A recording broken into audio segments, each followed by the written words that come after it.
Island Prepper update. Okay, so I said at 240 volts, this thing ain't gonna do shit. It's not gonna last. But here it is. One of them working. This is pretty much my whole house except for my TV because it's not connected to the same thing, which I can connect later. Okay, it's only putting out 459 watts, which that's an amazing job I did, putting out that kind of low wattage for an entire household to run. That'll last me 7 hours. It's at 97%. It's been out for a little while. We just had a power outage. So I just want you to know that it will last me 14 hours on an emergency hurricane situation. So while the hurricane is here, I just hook up that one. When that one runs out, hook up the other one. I got another 7 hours, no gas. And in the morning, after the hurricane, I just hook them up to the solar panels. Good to go.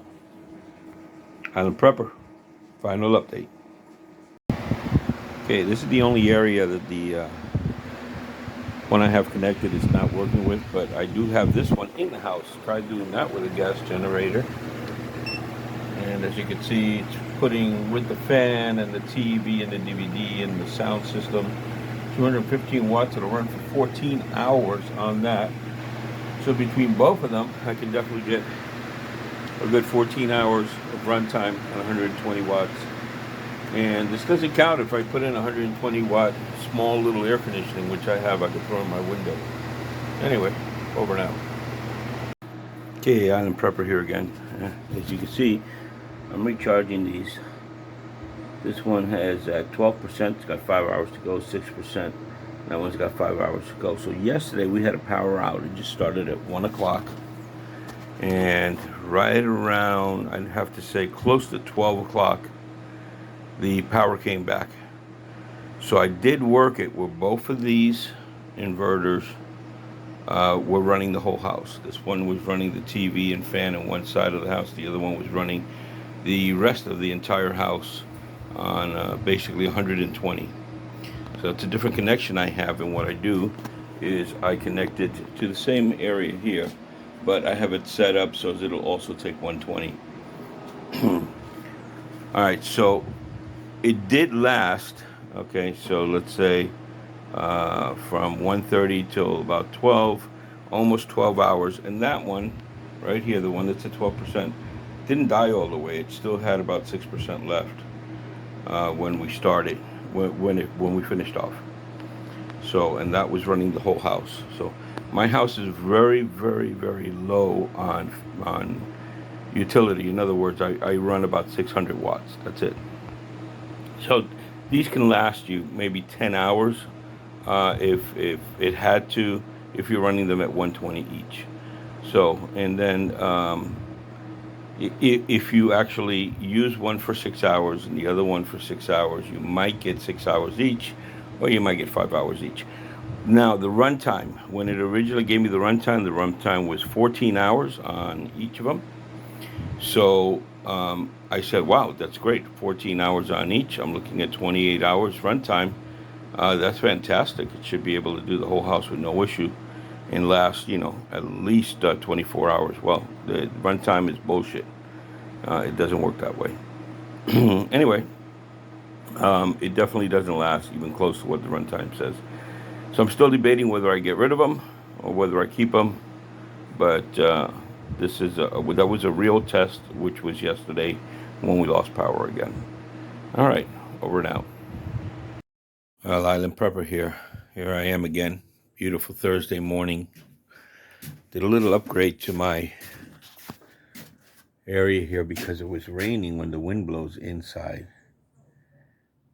So I put these clear panels that actually would rain into my neighbor's yard. Hope they don't say anything. The reason I went clear is because here is going to go another garden. So, but this is for shaded stuff. For instance, I had some stuff that I did put up and it could only take partial sun.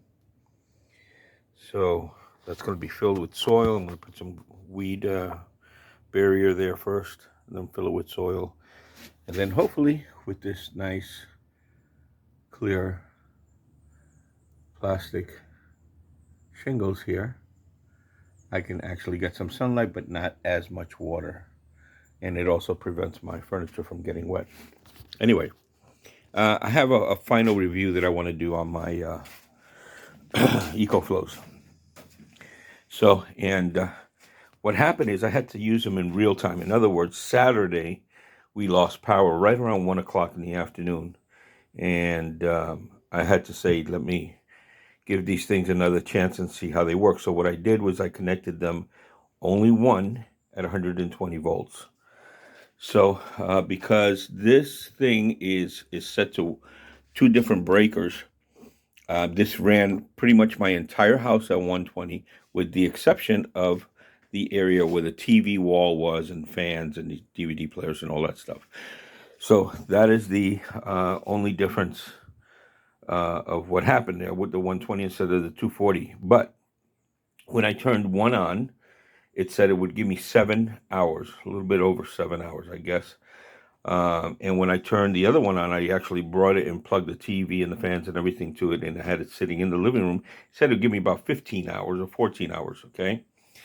Power came back at about 12 o'clock midnight, and the one that said it would give me the longest amount of time shut off the earliest, but I did switch them out. So, because this one was putting about 400 watts and the other one was putting about 150 watts, running the TV. When that one went down to a certain point, I switched it out and brought it out here and switched out the cables so I could get a little bit more runtime. But just so you know, these things don't run the time that they say they're running. I had no air conditioning on. I should have easily gotten between both of them 10 hours runtime, maybe 14 hours runtime, and they weren't giving me the runtime that I was looking for. So, in my final decision, I'm going to sell these. So, and I'll tell you that it just does not have the value. I've been checking my for gas inverters and propane inverters. Now, I have back here two 100-gallon tanks. I change them out maybe every 6 months. I take one out and run the other one, then they bring me a new one. Tanks are free. Used to be $75 for a 100-gallon tank. Now it's $110 for a 100-gallon tank. So, like everything, it's going to go up. We're getting gouged. So anyway,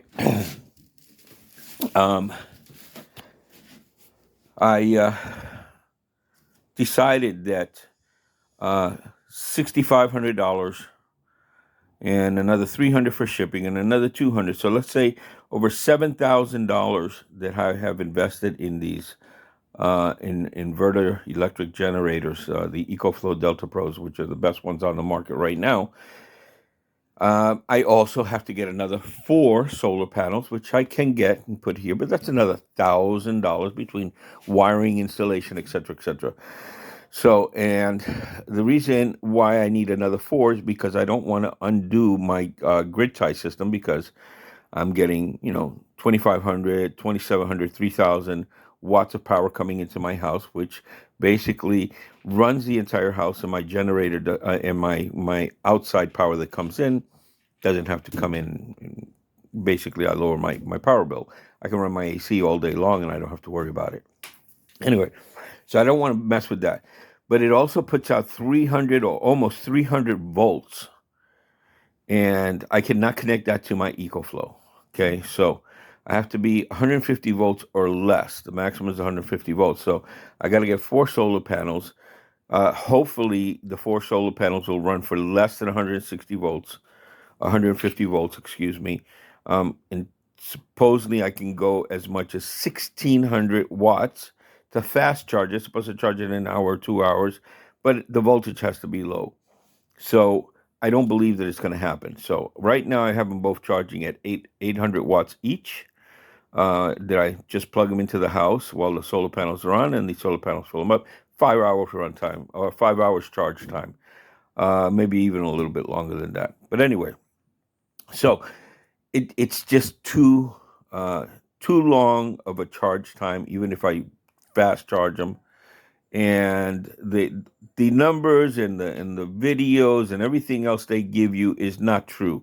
It's basically edited to make it look like, wow, what a great product. Yesterday, I was watching somebody that was using them to pressure clean their front yard. Um, Other people, like I said, with their dryers and washers and utilities, you don't spend. And I'm telling you, everybody that makes a video has the extra two batteries, plus the connectors, plus the wires you have to have. When you look at it, you're spending $14,000 at retail price, and nobody in their right mind is going to spend $14,000 to dry their clothes. These are emergency generators. They're not so you can turn on the air conditioning in your camper for 2 hours or 3 hours. Um, it just doesn't function that way. We have at least 10 hours of daylight where that sun gets hot, especially if you live like in South Florida or you live in any southern state or you live on tropical islands. You have hot weather, humid weather, and these things need to run a long time. So, for about $2,000, I can buy an inverter gas generator, runs my entire house and will run 14 hours on 3.5 or 4 gallons of gas. That's good with me. Okay. So I redid the math by getting an inverter generator, 240 volts, that can actually run the entire house. And it would take me literally a year, and I still won't spend $7,000 or $8,000 in gasoline at today's prices. So I have decided that the EcoFlows do not cut the mustard. They're not emergency. So probably if you live in a condo and you have no other choice and you're a condo commando, get them. Okay, that's good for people that live in condos, with homeowner associations. All right, it is not good for a homeowner who needs to have certain amount of utilities running after an emergency service. Yesterday, they were celebrating Hurricane Andrew's 30-year anniversary of one of the worst disasters that ever happened. People were without powers for a very, very, very long time. These things would have been worthless in that situation. Um, Other people take them to do certain jobs and put them in their cars. And I mean, every video I watched was videos of the EcoFlow Delta Pros running high voltage equipment or high wattage equipment. And basically, they just last a couple of hours. And who the hell spends that kind of money for that? Buy a freaking 100 foot extension cord and just plug into any outlet, and you'll get the same service. It is not worth it. Absolutely not worth it. I go camping all the time with my family. I have my small, I think I put it on my last video, my small inverter generator, which is 110 or 120. And I can literally go 2 days or 2 nights of camping with a full tank of gas, which is less than a gallon, and it will run everything. I usually don't have to fill it up. So, because I only run a fan at night when I'm running that generator, and the generator will run 8, 9 hours just running a fan at night when you're camping out in the woods, and you don't need air conditioning. I'd have to bring two solar panels, which are over 6 foot tall. Where the hell am I going to put them to charge this thing that probably won't even run all night? It's ridiculous. Definitely do not recommend them. Don't spend the money, that kind of money, for an emergency generator unless you have the money to throw away and you just want a toy to play with. I mean, there's a lot of people that do this. So, and if you can afford it, okay, great. It's a great little toy to have. I mean, I have a charger for my cell phone that I keep in my little Merce that I carry every once in a while, and that charger for my cell phone does a great job. I have it. It's an emergency thing. Spend $25 on it. So big deal. I don't hardly use it. I don't need something that takes that long to charge for an emergency when you live in a tropical island and you need to have power that will probably put us out when we have a hurricane here 30 days. Like I said, Saturday, for the second or third time this month, we lost power again. Our power outage situation in Puerto Rico is horrendous. We have a new company that took over a little over a year ago. We paid them millions of dollars to manage our electric grid, and they are worse than the irresponsible people we had before that. So, and I mean, this is what we have to deal with here. So my situation is a little bit different because it's not only hurricanes; it's the responsibility of our power source. Now, if you look at what's going on in Louisiana right now with the flooding, they need generators for their homes. Texas, Dallas, Texas, again flooding. Nevada, Utah, and New Mexico all went under flooding. I'm sure these houses that were flooded, you can't have the power turned back on because it exceeded the height of their electrical system, which puts out the grid. These people are suffering right now. Those people that have those outages are not doing very well, and these delta flows ain't going to do shit for you. That's just the way it is. So again, I just had to vent for the third time with this video, but I just wanted to give you my final update of them working in real time when I needed it. And thank God the electricity or the grid came back on before the last generator went out. So from 1 o'clock till 12 o'clock, you're looking at 11 hours. All right, so granted, 11 hours is okay, but I could have run that same time on 4 gallons of gas with my gas generator. And when the power went out on the generator, all I got to do is fill it back up again and I'm back on. So this thing, that's it. It's done. It's over with until the next day. That if your grid comes back, you can charge them. If your grid doesn't come back and you don't have solar panels, you cannot charge them. Another thing is, these connectors for the that you see up there, so as you can fast charge it, doesn't work on a Tesla generator. And the only one that we have next to us here is a Tesla. That's a $300 attachment that you need to make that fast charger work, and it still won't fast charge. It'll take 4 hours. So that would be sitting at a restaurant for 4 hours, spending $100 on food. So while you while you're filling up your generator in a $300 attachment to attach to your $100 fast charger that you could use at any EV electric vehicle station. No good. No good. No good. Don't recommend them. Buy it at your own risk. And that's all I have to say. See ya.